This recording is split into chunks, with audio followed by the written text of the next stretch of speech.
Hello and welcome to RuneNews. I'm your host Ryan, and you're watching RuneNews.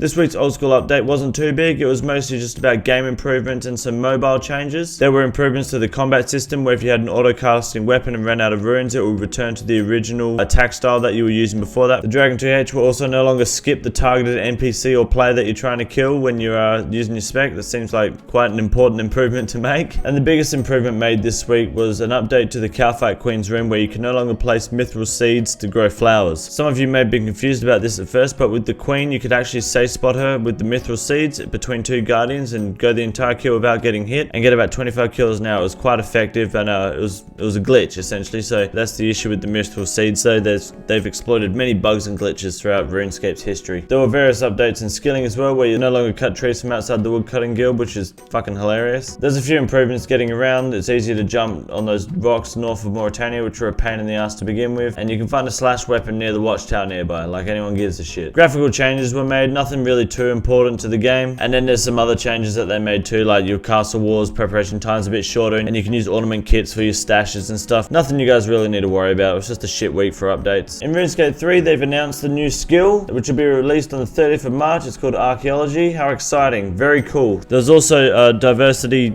improvements made in the game. What in the hell's diversity? Well, I could be wrong, but I believe diversity is an old wooden ship that was used during the Civil War era. Quite controversial. I'm not going to get into it though because YouTube still isn't clear on what's defined as bullying when it comes to making videos, and I don't want to have another strike against my name. It is Anchor Man, not Anchor Lady, and that is a scientific fact.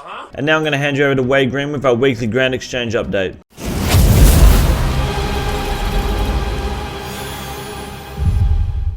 Well, thanks for that, Ryan, mate. Now, this week's biggest rise was last week's biggest loss, which is exactly what happened in the previous week. We have the Thatch Sparlight. Still have no idea what the fuck this item is, but it's doubled its value to 2 GP. That's 100% increase. Look at that dip from the week before, and it's gone straight back up. Fucking amazing. Once again, just solidifies that RuneNews is the foundation of this Grand Exchange market, and it just shows how easy it is to manipulate items on the Grand Exchange. Now, this week's biggest loss is the Iron Javelin, dropping to 1 GP from 4. It's obviously gone up and down through the month. As you can see, it's a little bit of a pyramid of where the GP's gone. It's risen, it's fallen, but hopefully we can bring it back up. Next week we can see it on the rise of things. It's excellent ammunition for the blister. You can take on goblins, no fucking worries. And of course, our weekly update on the girlfriend. Now, see, the price is dropping quite dramatically here, down to 6.7k. It's quite alarming. I don't like the look of it. It has flatlined there the past 2 days. However, this drop is quite scary. I've never seen them this low. People need to start buying their girlfriends again at a reasonable price. Start giving them some value. We can't keep treating women like this in the gaming community. It's absolutely shocking. I have a theory that suggests the RuneScape birthday party at Juliet's house last week was a bit of a shit show and caused people to lose interest in not only their partners but any girls across the board. So we know where the root cause is. Let's try to bring that price back up to 10k, no worries. That's all I've got for now on the GE. Back to you, Ryan. Oh, fuck me, my knees.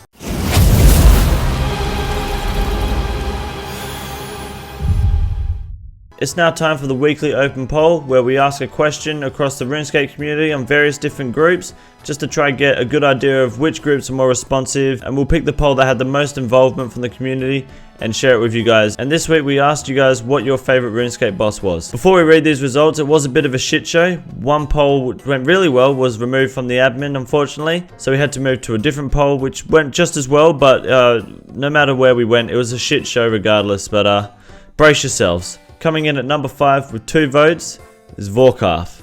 Yeah, it's that kind of poll. Coming in at 4th place with 3 votes is Corp. Bear in mind that on this poll there was well over 10 options to vote for. Coming in at number 3 with 5 votes is the Grotesque Guardians. And number 2 with 6 votes was $11 a month. Yep, that's the community's opinion, Jagex. People seem to have trouble competing with reasonably priced membership for the number 1 spot of your favorite boss in RuneScape with a huge jump to 56 votes. That's right, 50 more votes than 2nd place was the classic, the wife trying to get a time together. Yep, that's 56 people voted for that.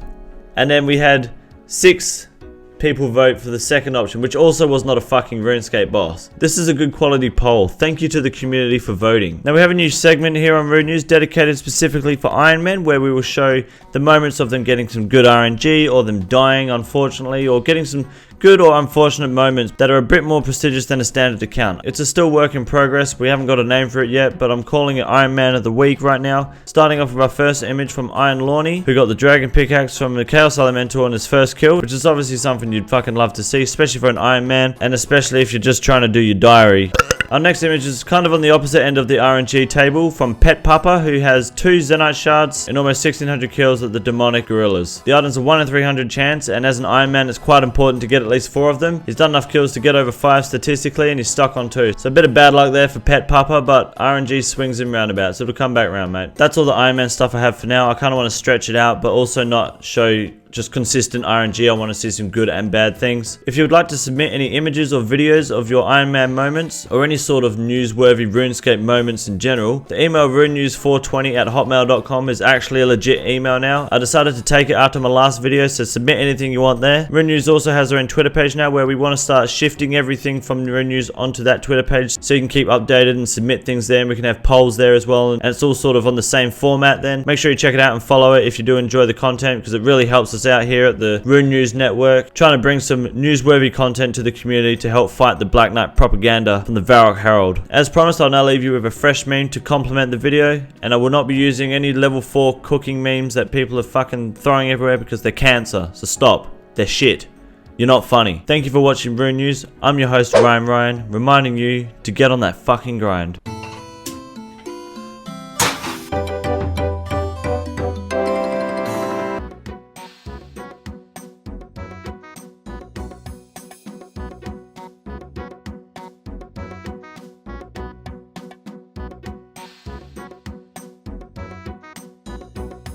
Did you notice the fire in the background now? Yeah, that's happening.